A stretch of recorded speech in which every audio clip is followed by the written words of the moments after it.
Bonjour, goeiedag. Goeiedag. Je vais donc m'exprimer en français, je m'excuse, mon néerlandais, je l'apprends, mais il est très Ik ben Nederlands aan het leren, maar mijn Nederlands is heel beperkt. dans le cadre de cette journée, Dus en fait, in het kader van deze dag parler denk ik niet over eugenetica te spreken in de strikte zin.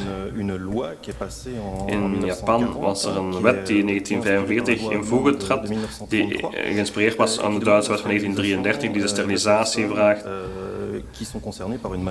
Die mensen die een erfelijke mentale ziekte hebben. Het gaat 133.000 mensen in Japan. Het is een wet die heel bekritiseerd werd door rechterzijde. De politici, want dat Japan het land van de goden was, dus sowieso een puur land is.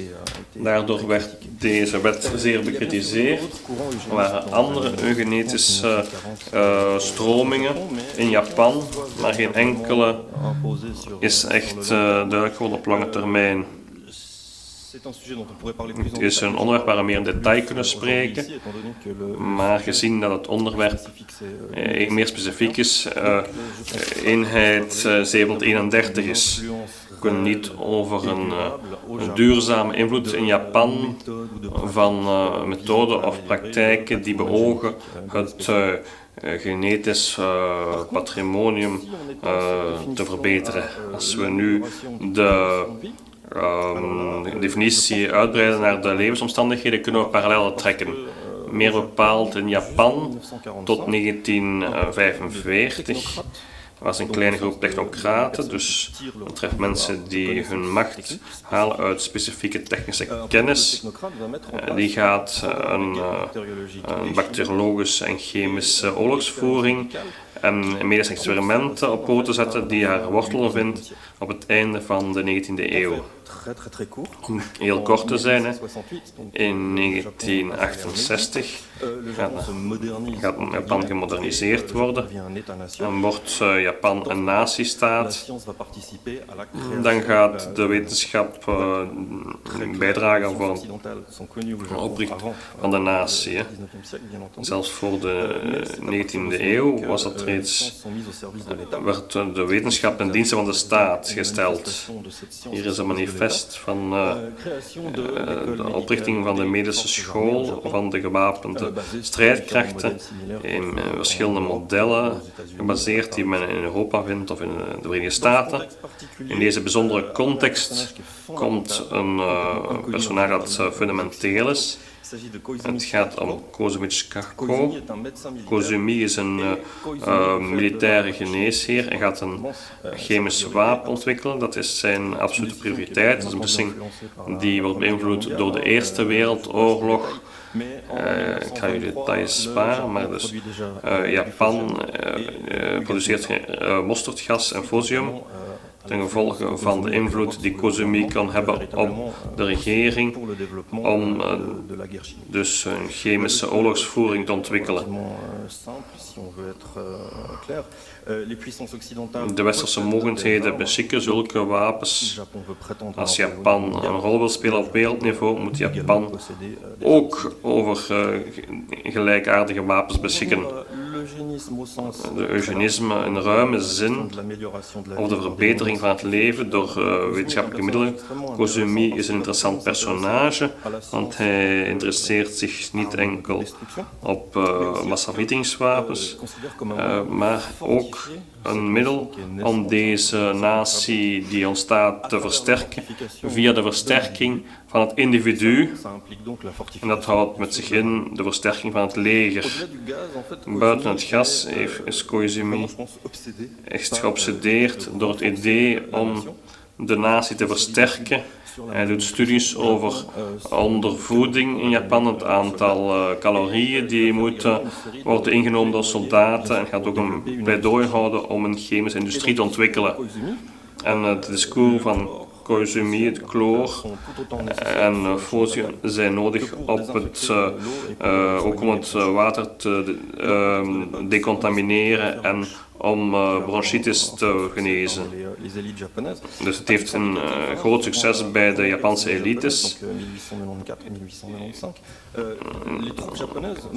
In 1894, 1899 zijn er veel meer ziektes dan 1904, 1905. Zijn er veel tripen die door de beriberi-ziekte werd geveld. Het was destijds een virus, de bacteriën tot 1945 hebben dus de ministers bezig gehouden dat het ministerie van Gezondheid, van Volksgezondheid, heeft dus, dat werd in 1938 werd het ministerie van Volksgezondheid gecreëerd. Hier was dus de basis van de Japanse vreedheden voor biologische en chemische oorlogsvoering. Je moet goed begrijpen dat het chemische wapen gefinancierd wordt en gestuurd wordt en goedgekeurd wordt op het hoogste niveau van de Japanse staat.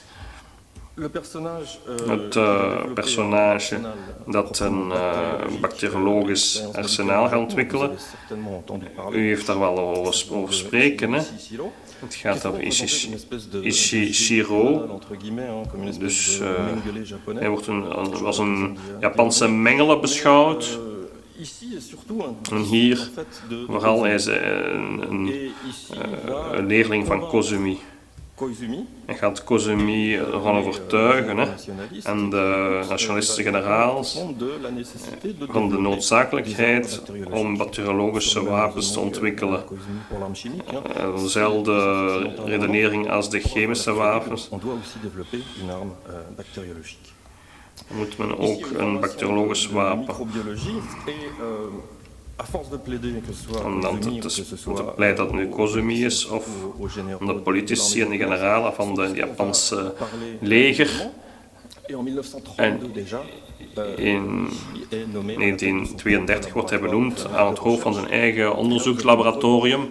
Daar heeft u een bewijs van de rol van dit personage waar ik voorheen over gesproken heb.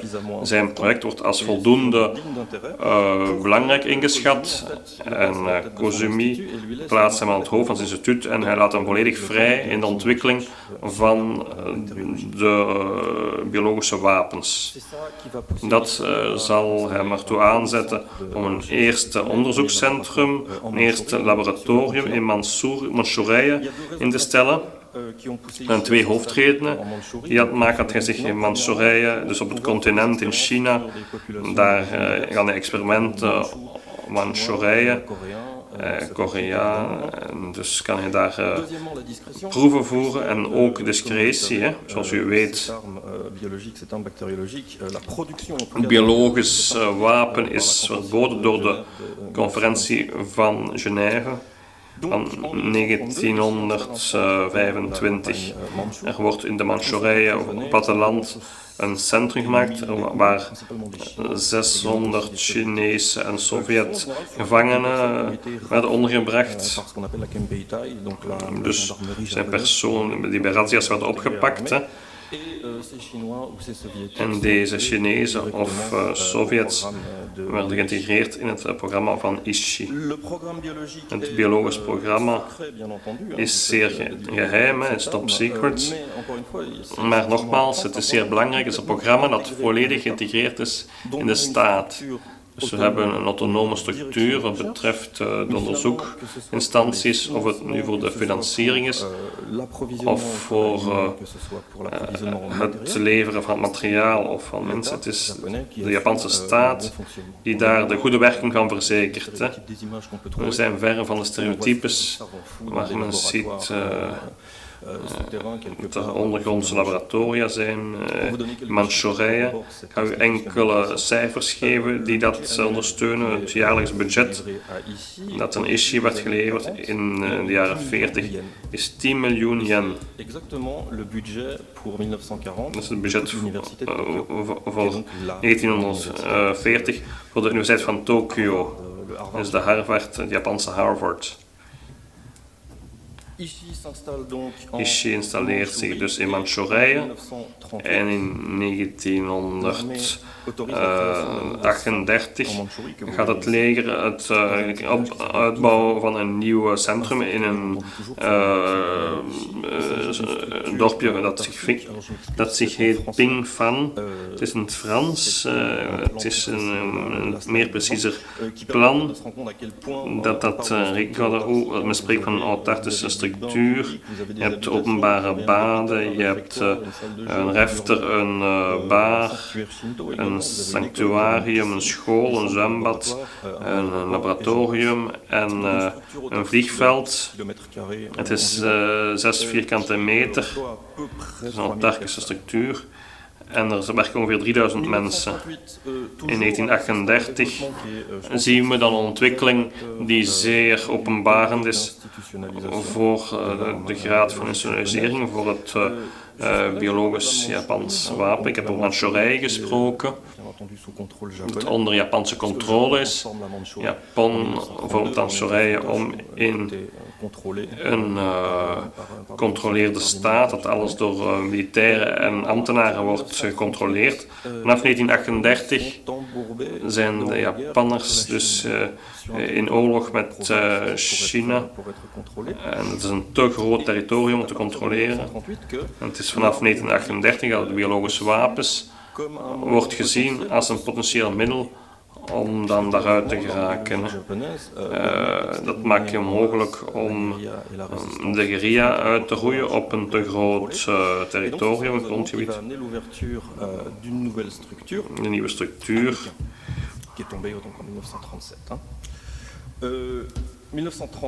In 1938 zijn 2 nieuwe centra worden geopend in het bezette China.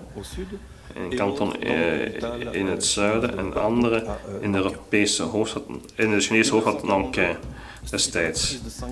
En wanneer Singapore bezet werd, was er een nieuwe eenheid ook in Singapore opgericht. U heeft gesproken over de troostvrouwen. We hebben er veel over gesproken in de westerse media. Dus zij werden omgevormd tot seksslaven en gecontroleerde bordeel door de staat werd ontwikkeld sinds hoe het Japanse leger was. Daar werden bordelen opgericht. In mindere schaal. Het biologisch wapen volgt de beweging van de troepen. Er is echt een echt netwerk met regelmatige vliegverbindingen. Ik heb niet gesproken over de eenheid 731. Er is een reden voor. Hè? Dus in april 1941 gaan deze eenheden deel uitmaken van het Japans leger. U heeft ze hier op een hoofdbenaming. Het gaat over de eenheden van bacteriologische oorlog. Je ziet dat op de kaart. Hè? En deze eenheden gaan altijd geheim blijven, maar in het kader van een oorlog weten de Japanners dat het een oorlog is die niet kan gewonnen worden door traditionele middelen. En de eenheden van het biologisch programma zijn officieel geïntegreerd in het Japans leger. Ze gaan een Susoro krijgen. Hè. U ziet dus alle nummers, alle eenheden krijgen een nummer.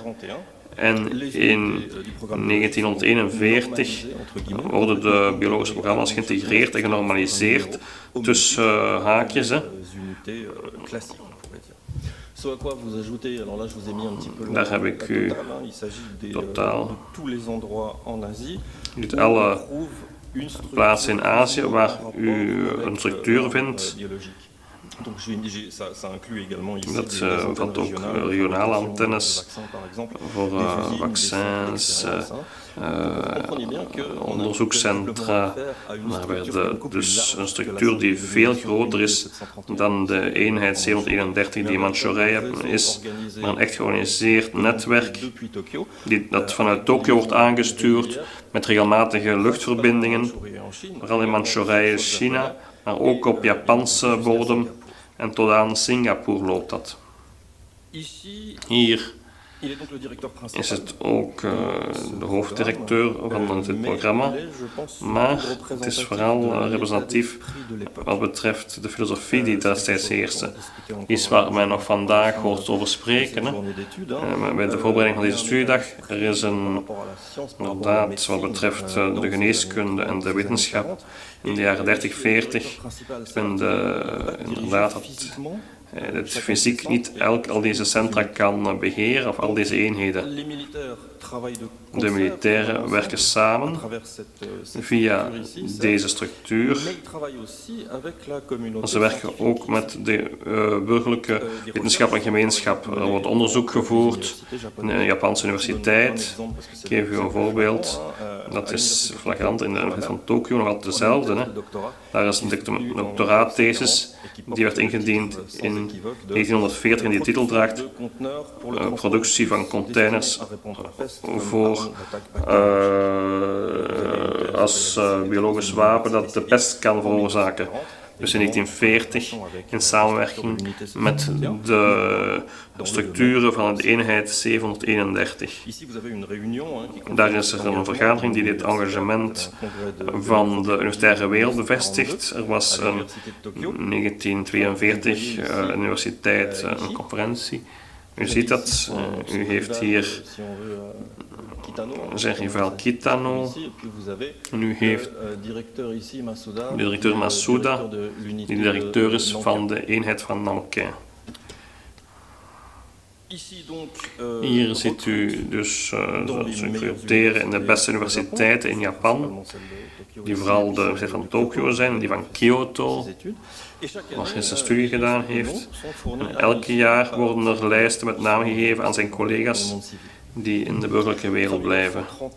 In 1939 zijn het 5000 personen die onder zijn orders werken in Mandjoerije en meer dan 10.000 personen die verdeeld zijn over het continent. En dan zijn er nog fabricatiestructuren van chemische gassen op het Japans grondgebied. Hier hebben wij een foto van de hoge officieren, enkel van de eenheid 731. Niet over het kleine personeel, maar over de leiders van deze eenheid 731. Er wordt weinig over gesproken, maar we zijn van mening dat in 1940 het kleine bediende, het kleine personeel, dus 30% niet-Japanners bevat. Vooral Koreanen en Chinezen. Sommigen die werden gevormd tot geneeskunde. En het is moeilijk om daar meer over te weten. Ofwel omdat die personen na de oorlog niet gaan toegeven dat ze hebben deelgenomen aan deze misdaden. Dus als u Koreaan bent, gaat u terug naar Korea. Als u Chinees bent, dan gaat u terug naar China. Je gaat niet zeggen, nee, ik heb aan wreedheden deelgenomen in een context van bevrijding en opnieuw heropbouw van het land. Het is moeilijk om daar meer over te weten te komen over deze personages. Een andere reden is dat sommige werden gebruikt op hun beurt in de experimenten. Enkele woorden over de experimenten. Het gaat om een geheim wapen. We gaan dus zien dat er een ontwikkeling is van een specifiek vocabularium, een specifieke woordenschat voor de biologische en chemische wapens en projectielen die chemisch gas bevatten, worden geclasseerd per kleur. Dat hebben de Duitsers ook gedaan. Hè. De Japanners recupereren de algemene terminologie. Traangas is groen, mosterdgas geel enzovoort. Op algemene manier spreekt men ook over mortieren of over speciale rook. Dat maakt de taak van de historici zeer moeilijk om te zien welke substantie werd gebruikt op welk moment en op welke plaats. Hetzelfde geldt voor de menselijke proefkonijnen. Hè. De Japanners hebben het wel begrepen. We moeten eerst dat de menselijke proefkonijnen moeten ze worden Malhuda genoemd. Dat gaat over dus boomstammen, worden ze genoemd. En dan worden ze genummerd. Hè. Ze worden ontmenselijkt. Malota nummer 1. Als men in Japans telt, spreekt men anders als men een persoon telt of een voorwerp telt. Als men een mens telt of een boek of een fles. Het wordt als een lange ronde fles beschouwd en we spreken niet Tuftari. Je vindt ook de benaming van Surya, muis met zwart hoofd. Het wordt ook als Maluta beschouwd. Dus de beschriften van deze voornaamste verantwoordelijke spreekt het officieel term van Maluta. De experimenten zelf worden onderverdeeld in 5 categorieën. Eerst chirurgische experimenten, hè. Dus de verbeterde chirurgie en zorgen voor de Japanse leger, immunologie, onbekende pathogenen worden gezocht. Hè. Ten derde, dus bekende pathogenen en ten vierde, experimenten. Dat is moeilijk. Het zijn geen medische experimenten of dissectie, maar op het menselijk lichaam. Dus ten vijfde, dus vaccins en medicamenten. En het laatste punt dat ontwikkeld werd op een biologisch programma zal worden over de ontwikkeling van een defensief onderzoek tussen 1940 en 1945 gaan ze een vaccin ontwikkelen tegen de pest. In 1933 gaan ze een filter van drinkbaar water vinden dat gaat gebruikt worden door het Japans leger tijdens een epidemie van cholera. Het voorbeeld van cholera is zeer interessant. De bacteriën van cholera worden enkel gecultiveerd om vaccins te ontwikkelen, niet om gebruikt te worden op schadelijke wijze. De incubatie van de cholera duurt langer dan de incubatie van de pest. Dus pest kan sneller worden gebruikt als een middel. Cholera zal gebruikt worden tot een defensief middel. Ik zeg het niet om dat te verontschuldigen of de medische elite te verontschuldigen, maar je moet ook rekening houden met het feit dat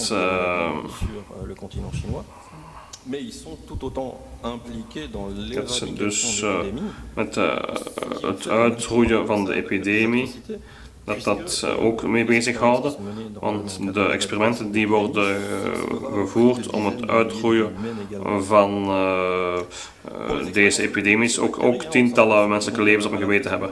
Ook de builenpest en tyfus, de gele koorts en inderdaad ook syfilis. En er zijn honderden of duizenden kilo's bacteriën die elke maand worden aangemaakt in al die structuren die ik hier tevoren heb getoond. Nogal logisch is er ook een filiaal van de eenheid 731. Die gaat over de verspreiding van deze ziekte. Tot 1945 zijn er 3 miljoen ratten, konijnen en andere beesten die dus worden besmet. Dus Japan heeft zich ook gebogen over bussen die zullen losgelaten worden op hoge hoogte en die dus in de vorm van een wolk moeten worden verspreid en daar volledige bevolkingen moeten worden, maar deze wolken zijn oncontroleerbaar en hangen te veel af van de weeromstandigheden om ze op een concrete manier te gebruiken. Je vous montre ici. Est-ce que vous arrivez encore à les lire? Non, ça fait un peu petit peut-être. 3 citations dont je vous laisse prendre connaissance puisqu'on va les regarder ensemble bientôt. Donc ça, il s'agit des expériences au niveau de la forme. Les prisonniers qui sont utilisés comme cobayes, ici, contrairement finalement à des hommes qu'on souhaite exterminer, pour des raisons eugénistes conventionnelles, on pourrait dire, à l'inverse de ça, les prisonniers, les marutas, sont donc bien traités, au départ en tout cas, si on considère que pour les scientifiques japonais, les résultats des expériences sont absolument primordiaux. On parle en général de 3 repas par jour, sommeil normal, activité physique régulière qui sont fournies à ces cobayes humains. Par contre, l'espérance de vie est en moyenne de 3 mois pour ces cobayes et une fois les expériences menées, ils sont bien évidemment achevés puis incinérés. Des expériences ont aussi été conduites en extérieur, à grande échelle, par exemple en distribuant à la population chinoise des chocolats, des biscuits, des petits pains, qui auraient été théoriquement contaminés à la peste ou à la fièvre typhoïde. À ce propos-là, il est évidemment difficile de savoir si ça a eu un succès, on va dire, on peut imaginer que ça ne soit pas un succès, puisque la dernière conversation que j'ai eue avec un scientifique spécialiste de la guerre bactériologique m'expliquait que même aujourd'hui, la nourriture reste un des éléments les plus difficiles à contaminer avec ces substances. Donc on peut bien entendu comprendre que dans les années 30-40, si on n'y arrive pas aujourd'hui, il y avait très peu de chances pour qu'on arrive à le faire de manière efficace dans ces années-là. Néanmoins, on a tout un programme qui est développé de distribution de chocolat, de biscuits qui sont contaminés à certains villages en Chine. Je vous propose de regarder la citation numéro 1 ici, donc qui parle de ces marutas et des manju. Et je pense qu'il est particulièrement intéressant de noter ici le processus de déshumanisation, qui est planifié avec une extrême rigueur, puisque chaque manju, chacune de ces boulettes, comme un petit pain comme ça, est fabriqué individuellement, l'un après l'autre, à la main, ensuite contaminés un par un avant d'être distribués, et évidemment les résultats sont soigneusement notés, quelle dose il y avait dans quel manju qu'on a distribué à quelle personne, donc un travail finalement extrêmement minutieux. Idem pour le traitement des prisonniers dont j'ai parlé à l'instant, et je trouve qu'il est d'ailleurs révélateur que le vétéran, le témoin, fasse ici la comparaison entre les marutas et les manju. Les exercices de chirurgie vont être menés de manière extrêmement régulière. Plutôt que de vous les décrire, je vous propose donc la citation numéro 2 qui résume, c'est un exemple parmi d'autres évidemment, mais qui pour moi était une des plus parlantes et qui semble avoir été en tout cas conduite de manière extrêmement récurrente. Très rapidement, les 2 derniers types d'expériences sont donc l'exposition des prisonniers à des obus, prisonniers qui sont attachés en extérieur à des espèces de grandes croix, des obus ou de mortiers qui explosent à proximité et qui contiennent évidemment des bactéries ou du gaz. Le but étant de voir, selon les degrés de couverture fournis à ces prisonniers, l'exposition ou les dégâts qui peuvent être faits. Et puis alors, ces expériences à la résistance au gel, où en fait on a des personnes qui sont attachées dehors en hiver. Leurs membres sont ensuite dégelés à l'intérieur de différentes manières. Le but étant de définir un traitement pour les engelures dont peuvent souffrir les soldats japonais dans la Mandchourie des années 1930, des hivers qui vont jusqu'à moins 20, moins 25 degrés. Il y a d'autres expériences, évidemment, on pourrait en parler pendant des heures, mais il s'agit là, je pense, des plus importantes en termes de nombre de victimes et en termes de fréquence.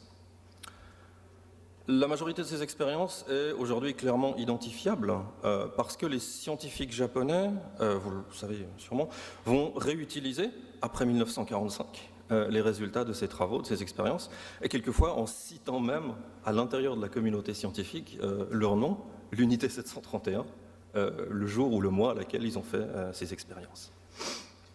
Je dis ça ici parce qu'en fait, j'aimerais vraiment insister sur l'importance du concept d'expérience. Je pense qu'au début de leur carrière, finalement, que ce soit Koizumi, que ce soit ici, tous les autres, vous remarquez que je n'ai pas donné de nom, mais il y en a énormément, tous ces hommes-là, finalement, profitent du contexte géopolitique qui est favorable à leur recherche. Ils vont utiliser le nationalisme pour arriver à leur fin, mais je ne pense pas que ici Koizumi et les autres soient véritablement des fanatiques patriotes, finalement au-delà de la rhétorique nationaliste, ultranationaliste qui est mise en place à l'époque. Ce qui compte pour ces hommes, c'est de pouvoir conduire des expériences à grande échelle, à l'extérieur, sur des sujets humains, et je pense que ça c'est quelque chose qui se confirme avec le déploiement de l'arme biologique sur le terrain. Je vous donne deux exemples ici, il y en aurait plus, mais il y en a deux qui me semblent particulièrement intéressants. En 1939, les Japonais se font laminer dans une toute petite localité qui s'appelle Nomonhan, à la frontière entre la Mandchourie et la Mongolie. Et l'armée japonaise, qui se croyait extrêmement forte et supérieure à toutes les autres armées du monde, est en panique suite à cette défaite en 1939. Et suite à cette défaite, donc, l'état-major autorise le déploiement de l'arme bactériologique sur le terrain. C'est la première fois. Et ici, ordonne de répandre le bacille de la fièvre typhoïde dans la rivière locale à Nomonhan. En fait, il semble que les pertes humaines vont être extrêmement faibles parce que le bacille de la typhoïde perd son efficacité grandement quand il est dans l'eau. Et ça, ici, il le savait. Néanmoins, pour lui, c'était l'occasion de vérifier cette hypothèse sur le terrain, à grande échelle, en dehors du laboratoire, si vous voulez. Et ça se retrouve avec l'arme chimique, comme vous pouvez le voir ici. Il s'agit donc du quartier général de la 2e armée, le plan d'instruction quant à la guerre chimique. Il y a une véritable obsession de conduire des expériences sur sol chinois, accessoirement certes pour conduire des expéditions punitives en territoire chinois sous occupation japonaise, mais surtout pour se préparer à ce que les Japonais perçoivent comme être la seule véritable guerre, c'est la guerre contre les Soviétiques. C'est celle-là qui obsède complètement les autorités militaires japonaises, surtout après la déculottée que les Japonais prennent en 1939 dans cette bourgade de Nomonhan. Donc, véritablement, je pense le concept d'expérience est fondamental ici pour comprendre les motivations de l'emploi de cette arme biologique, que ce soit chimique ou bactériologique. Il y a eu des expériences sur les soviétiques, ça c'est certain. Il y a eu des expériences qui sont sur les Chinois, effectivement, ça on l'a vu aussi. On ne sait pas en fait aujourd'hui s'il y a eu des expériences sur des prisonniers anglo-saxons. Des mauvais traitements liés à la dénutrition, ça certainement. Il y a eu des expériences de dénutrition qui ont été menées sur les Occidentaux, les Américains en particulier. Mais avec des bactéries et du gaz, je ne veux pas lancer un débat parce que certains disent oui, certains disent non. Comme dans tous les sujets sensibles, on tourne rapidement à la théorie du complot. Personnellement, je pense qu'il n'y a pas vraiment eu d'expérience avec le gaz et les bactéries sur les Occidentaux, tout simplement parce que l'empereur et l'état-major se sont toujours opposés à l'utilisation de l'arme biologique contre les Occidentaux, puisque ces pays étaient en mesure de riposter avec des armes similaires. Le raisonnement est aussi simple que ça. C'est la raison pour laquelle les gaz mortels, les bactéries, vont être exclusivement employés contre les Chinois, qu'ils soient civils ou militaires, parce qu'on sait que techniquement, ils n'avaient pas les moyens de riposter. Je serais bien en peine de vous donner un nombre de victimes précis, aussi parce qu'on ignore si les épidémies sont d'origine naturelle sur le territoire chinois, ou si c'est des bactéries qui ont été répandues par les Japonais, ou alors si c'est du gaz qui a tué, ou si c'est des virus et qu'il s'agit de pertes ultérieures. Entre 1939 et 1941, il y a par exemple une épidémie de fièvre hémorragique dans le nord de la Mandchourie qui va tuer des Chinois et qui sera d'origine naturelle, celle-là, à tel point que les Japonais voudront se l'approprier pour en faire une arme, ce qu'ils ne réussiront pas à faire. Rien que pour les gaz, néanmoins, puisqu'il faut donner des chiffres quand même, on estime que les gaz ont été utilisés plus de 2000 fois. Donc à plus de 2000 reprises, l'état-major japonais a donné l'autorisation de déployer du gaz de guerre contre les civils ou contre l'armée chinoise. Un bilan total de plusieurs dizaines, voire centaines de milliers de victimes. Je ne peux pas vous en dire plus. Finalement, moi je suis d'avis que les chiffres ne sont importants que jusqu'à un certain point, et il y a un historien japonais qui pour moi a très très bien décrit le phénomène. Il dit que le meilleur chiffre, c'est pas moins de 3000. Jusqu'en 1940, il n'y a pas moins de 3000 Chinois, soviétiques et autres qui ont décédé suite à des expériences soit médicales, soit des tests qui ont été conduits avec des armes bactériologiques ou chimiques. Donc pas moins de 3000 jusqu'en 1940. Au final, cette arme n'aura pas permis de gagner quoi que ce soit. Et je pense que ça se vérifie pour les Italiens en Éthiopie en 1935-1936, les Américains au Vietnam. Non seulement c'est une arme qui n'est pas employée par les Japonais contre les Occidentaux, mais il faut aussi savoir qu'à partir de 1941, les Japonais se lancent dans une guerre contre les Alliés. À partir de la moitié de 1942, on a déjà des pénuries de matériel du côté japonais.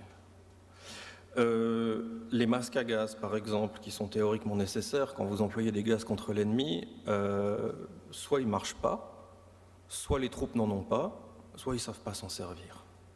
Donc là, on est dans une situation de logistique qui est déjà problématique 6 mois après le début de la guerre. Donc le développement au final, face à cette pénurie, l'exemple des masques à gaz, mais ça peut être une pénurie de matériaux de protection quand vous fabriquez ces substances, le développement de mesures défensives, que ce soit bactériologiques ou chimiques, va être très rapidement abandonné. Et l'arme biologique, chimique ou bactériologique, va devenir en fait une arme de dernier recours et surtout une arme de dissuasion pour le gouvernement japonais face aux ennemis occidentaux. D'ailleurs, c'est extrêmement intéressant puisque la fin de l'unité 731, de toute la structure, est liée au désastre général de la guerre. Le 8 août 1945, les soviétiques enfoncent la Mandchourie, les défenses japonaises. Les Japonais sont complètement pris de court. Les Japonais vont dynamiter toute leur structure sur le territoire mandchou le plus rapidement possible, donc évidemment de manière incomplète. On va exécuter tous les prisonniers qui restent, donc les cobayes potentiels. Toutes les archives sont évidemment brûlées à la va-vite. On a là des témoignages de vétérans. Je n'ai pas pu vous amener aujourd'hui pour des questions de temps, mais il s'agit véritablement d'une destruction et d'une élimination incomplète, ce qui fait que les soviétiques vont réussir à mettre la main sur quelques-uns de ces documents. Ishii et ses collègues les plus importants ils sont bien entendu rapatriés d'urgence au Japon par des moyens spéciaux. Le petit personnel, par contre, lui, va être généralement abandonné, quelquefois pris par les soviétiques, et amené à contribuer d'ailleurs au programme bactériologique que les soviétiques étaient aussi en train de développer.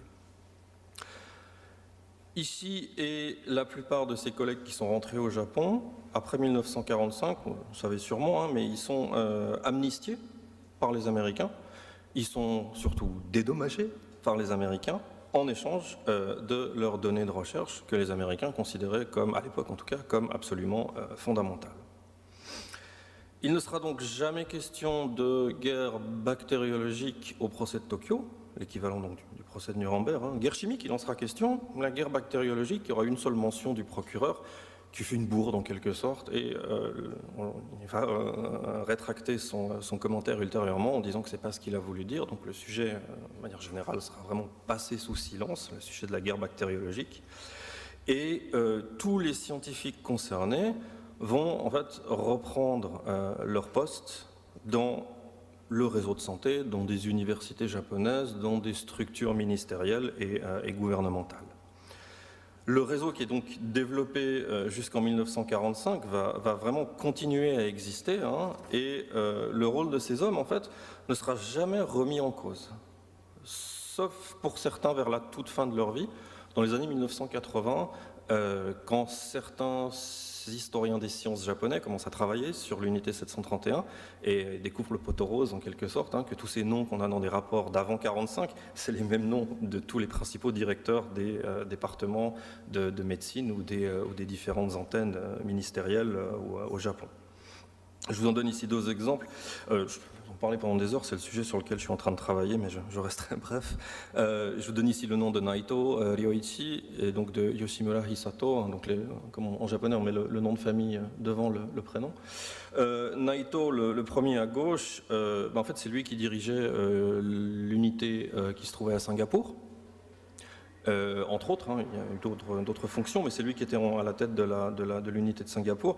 Et de manière intéressante, c'est lui qui va créer, après 1945, la première banque de sang et de plasma japonaise, avant de créer une entreprise qui s'appelle la Croix Verte, qui va connaître un succès commercial monumental, en particulier parce que les Américains, en 1950, commandent des produits aux Japonais pour la guerre de Corée. Et par exemple, le plasma sanguin dont on a besoin pour soigner les soldats va être fourni par l'entreprise qui va être fondée par Naito. Yoshimura, alors ça vous avez en fait le businessman et l'académique, hein, le businessman à gauche et l'académique à droite. Yoshimura était donc en charge des expériences sur les gelures en Mandchourie jusqu'en 1945. Et lui, alors, réintègre différentes universités, mais il est nommé, après la guerre, à l'université de Kobe, où il va exercer jusqu'à sa mort en 1990. Il va laisser, alors lui, ça va être un des seuls à laisser vraiment une large littérature, évidemment en repompant toutes les expériences et tous les travaux qu'il a fait avant 1945, et en les utilisant de manière presque publique après 1945. Voilà, ça c'est un petit topo, on va dire, de base, hein. Il y aurait énormément à dire sur ce programme-là. Néanmoins, ça c'était pour parler du factuel sur l'unité 731 jusqu'en 1945. J'aimerais en fait parler un petit peu maintenant, élargir, je pense, un peu le sujet, et parler de ces comparaisons qu'on entend souvent, hein, entre l'Allemagne et le Japon, les pays de l'Axe, Ishii, qui est toujours décrit comme une espèce de Mengele japonais, j'en avais parlé un petit peu avant. Et finalement, je pense que c'est un rapprochement qu'on trouve en Europe, bien sûr, comme pour donner une valeur spéciale à l'exemple japonais, hein, comme pour lui donner du poids. En comparant finalement Mengele à Ishii par exemple, hein, c'est une manière aussi, je pense, d'ancrer les crimes japonais, donc des crimes lointains pour un occidental, d'ancrer ces crimes japonais dans un système de référence familier, hein. C'est aussi une manière finalement peut-être de prendre conscience, comme il dit tout à l'heure, que finalement il s'agit d'un sujet qui est très peu connu en dehors du Japon, en dehors de l'Asie, peut-être entendu parler d'Ishii mais sans plus, et cette comparaison avec Mengele permet aussi aux gens de prendre connaissance de l'existence de ces atrocités. C'est une manière en quelque sorte de s'approprier le passé, on pourrait dire, hein. Ce qui est intéressant, vous le voyez ici, j'ai pris 3 exemples au hasard. Dans tous les ouvrages, je dis systématiquement tous, sur l'unité 731, qui ont été écrits par des occidentaux qui ne lisent pas le japonais, j'insiste bien, des occidentaux qui ne lisent pas le japonais, on trouve au moins une comparaison avec Auschwitz. Alors, vous avez la plus évidente, hein, l'Auschwitz de l'Est. Ici, vous avez un journaliste australien qui nous explique que l'usine de mort, c'était l'Auschwitz de l'Asie. Et ici, vous avez le premier centre de Vichy, donc en 1932, hein, qui était un Auschwitz avant Auschwitz. Donc on a véritablement une espèce de comparaison obligatoire pour tous ces historiens ou journalistes qui écrivent sur l'unité 731. Je ne les blâme pas. Dans un sens, ça permet de mettre en avant un sujet qui est peu connu. Et d'ailleurs, c'est ce que font les Japonais aussi, hein. Puisque à partir des années 70, ça me fait très plaisir de pouvoir dire 70 au lieu de 70, je dis aussi 70 chez moi, à partir des années 70, un grand nombre de témoins au Japon, de vétérans, de supporters de reconnaissance de la cause, hein, de ces vétérans qui ont souffert, ou des gens qui témoignent, vont accompagner leur publication de comparaison en japonais.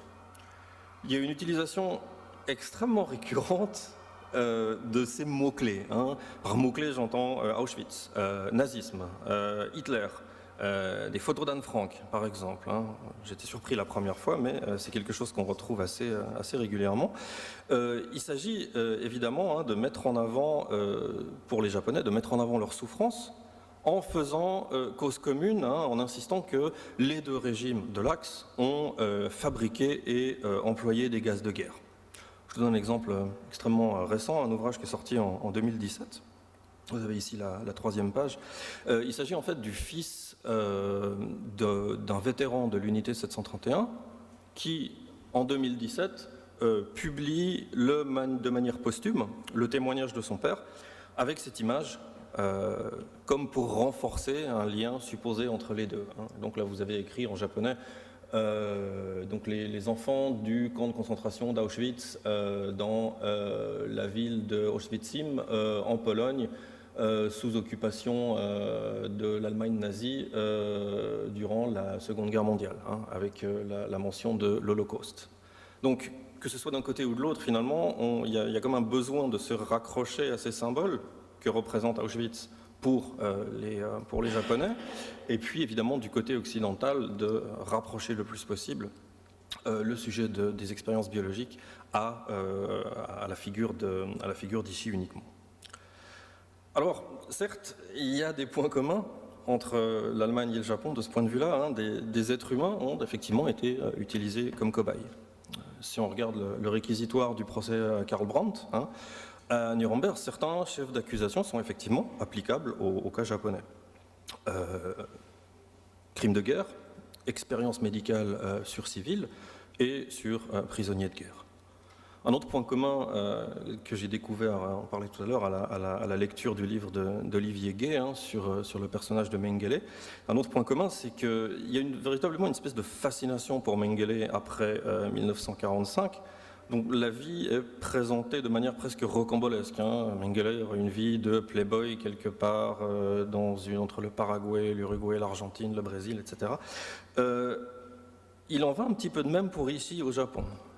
Ishi va mourir en 1959, mais que ce soit de son vivant ou de manière posthume, Ishi est décrit comme un personnage haut en couleur, hein, un personnage mystérieux, anormalement grand, avec un soi-disant penchant pour les très jeunes filles dans les quartiers rouges, un très fort penchant pour la boisson. Beaucoup de vétérans vont le voir partout. On dit qu'ici est caché en Mandchourie, ici est caché en Corée, ici est caché à Taïwan. Hein. Enfin, il est partout, on l'a vu, même si en réalité, voilà, on ne l'a pas vu. Et en réalité, Ishi va se faire très discret de 1945 jusqu'à son décès. Mais c'est véritablement un personnage de savant fou qui va être créé, que ce soit à travers les témoignages de vétérans ou que ce soit à travers les quelques écrits qui vont apparaître sur l'unité 731. Mais fondamentalement, je pense qu'il faut surtout considérer ici, et c'est ce que font les historiens japonais sérieux, il faut le considérer comme un coordinateur.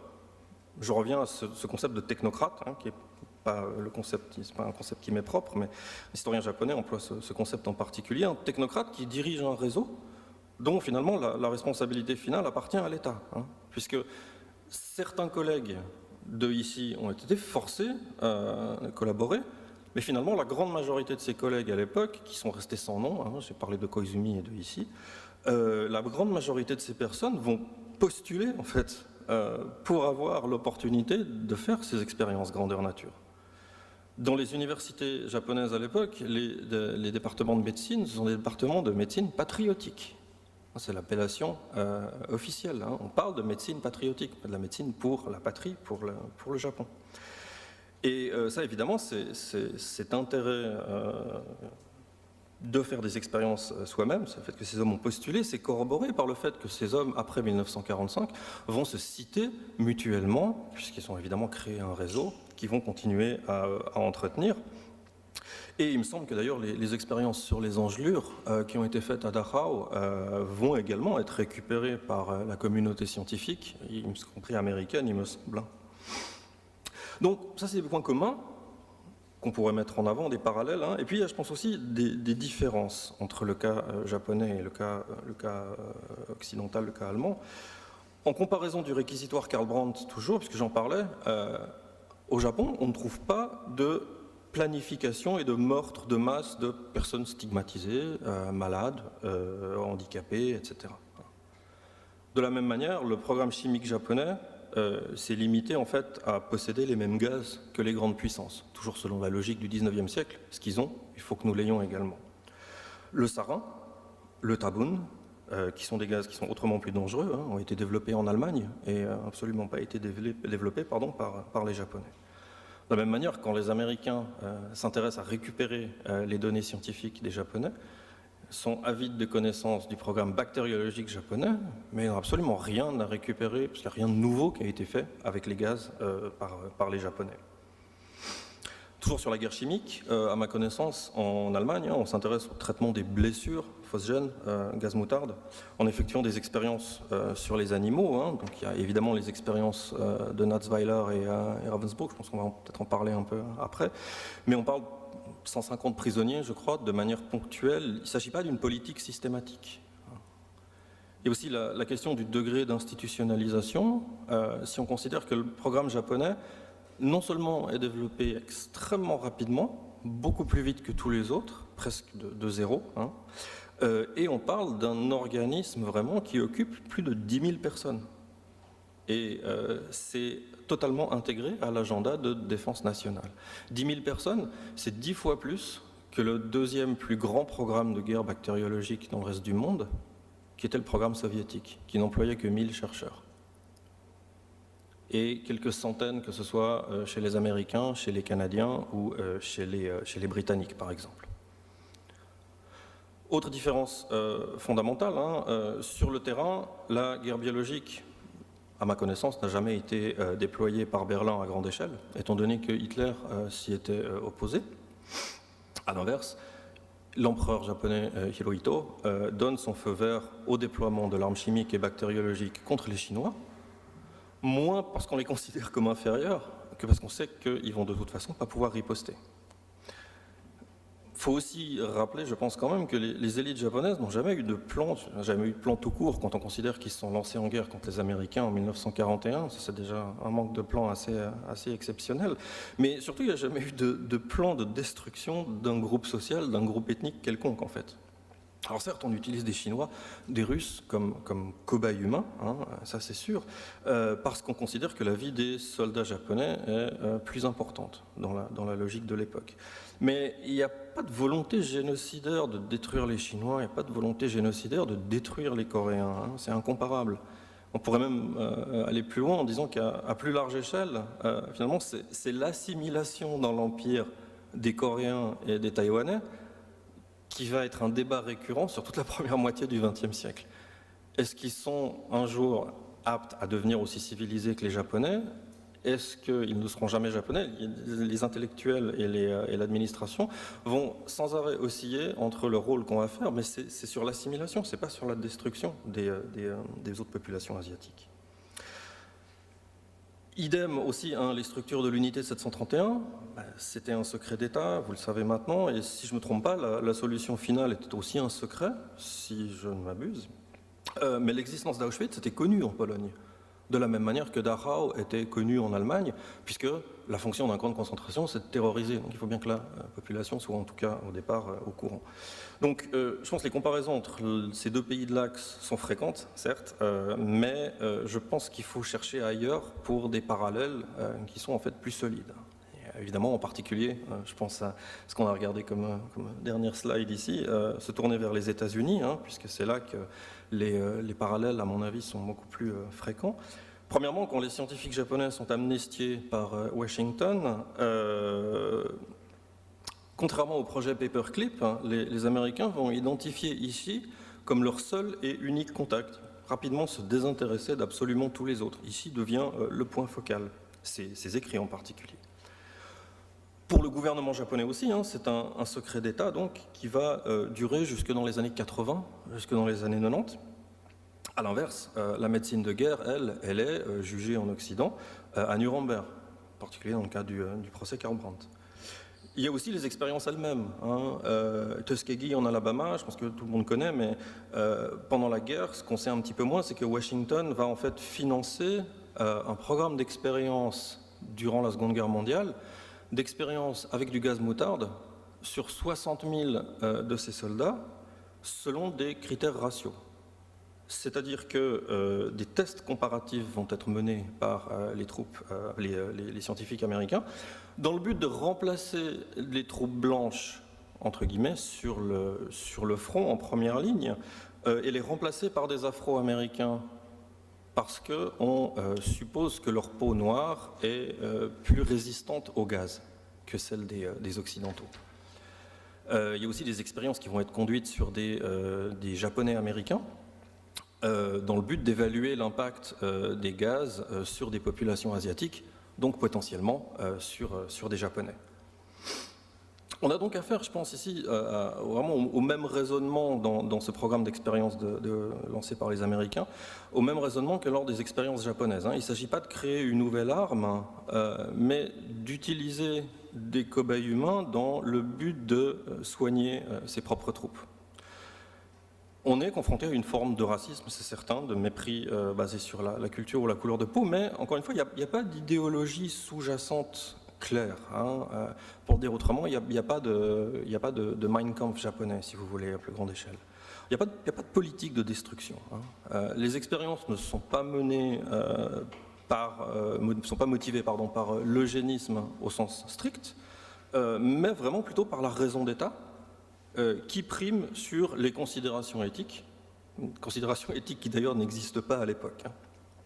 De ce point de vue d'ailleurs, je pense, c'est personnel, mais que les expériences de Tuskegee qui se passent de 1932 à 1972 sont beaucoup plus choquantes, puisqu'elles interviennent après la création du Code de Nuremberg, des déclarations de Genève ou de la déclaration d'Helsinki, qui sont censées apporter un garde-fou, un cadre sur la médecine au niveau mondial. Au final, la science et la médecine japonaise, je pense, doivent être considérées moins comme une discipline de guérison qu'une discipline de contrôle. C'est-à-dire qu'au nom de l'idéologie impériale, sacrifier des Japonais n'est pas un problème.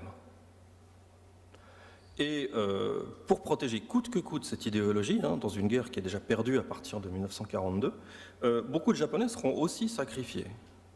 Et j'aime bien faire ce parallèle dans ce cas-là, parce que ces Japonais ne seront pas sacrifiés dans des expériences, mais les Japonais seront sacrifiés à cause des conditions en fait, durant la guerre. C'est-à-dire que les troupes impériales sont souvent abandonnées sur le terrain par l'état-major japonais à cause d'une logistique qui est monstrueusement déficiente, au point où on se demande s'ils ont vraiment réfléchi avant de se lancer dans la guerre. Je vous donne un exemple. En 1942, à Guadalcanal, on a 15 000 soldats japonais qui meurent de faim contre 5 000 qui tombent sous les balles ennemies. Tout simplement à cause de la logistique défaillante de l'Empire.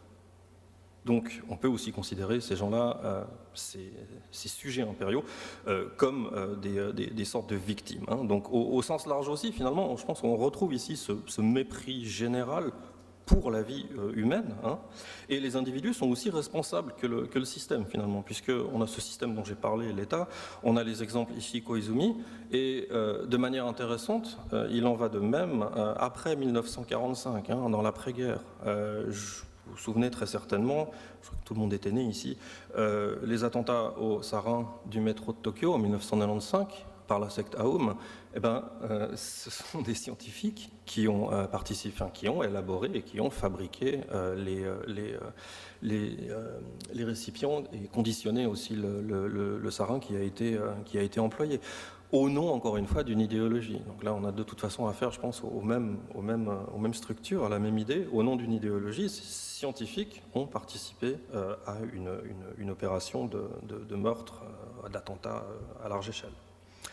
Et paradoxalement, donc expérimenter au nom de la nation, finalement, pour revenir à ce que je disais au début, expérimenter au nom de la nation trouve ses racines dans cette obsession scientifique de Koizumi de fortifier la nation à la fin du XIXe siècle et au début du XXe siècle.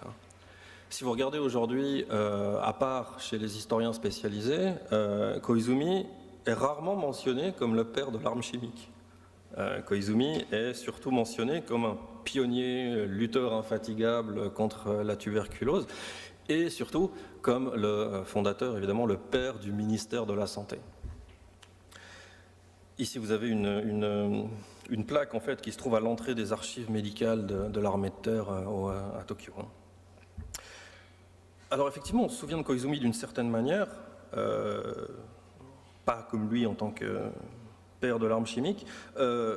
Néanmoins, et j'insiste là-dessus, c'est vraiment pour ça que je le mentionne en dernier, parce que c'est quelque chose que j'entends systématiquement, ça ne veut pas dire que la société japonaise vit dans le déni. Hein. On l'entend partout, dans tous les médias, les Japonais ont un problème de mémoire, etc. Non. Ce qui se passe, c'est que dans les années 1970-1980, sur le sujet de l'arme chimique et de l'unité 731, il y a une société civile qui émerge. Hein. Elle émerge déjà même avant, mais on peut dire que dans les années 70-80, c'est là où elle fait le plus de bruit. Et donc, les atrocités médicales commises par les Japonais pendant la guerre, on en parle, on est au courant. Il y a eu des mouvements de réconciliation, il y a des groupes qui vont jusqu'en Chine, des associations d'amitié sino-japonaises, des voyages réguliers qui sont organisés. Donc, on n'est pas dans le déni. Ça, c'est certain. Hein. On parle de l'unité 731 dans la sphère publique. Par contre, il est aussi certain, effectivement, qu'il n'y a pas eu d'épuration dans les milieux scientifiques.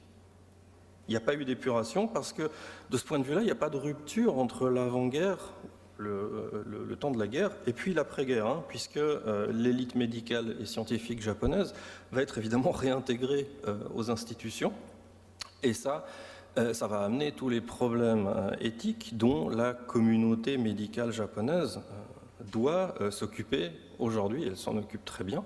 Néanmoins, ça a été une phase extrêmement difficile pour la génération suivante de médecins et de scientifiques de devoir s'occuper des crimes qui ont été commis et qui, eux, sont restés méconnus ou dans un certain déni.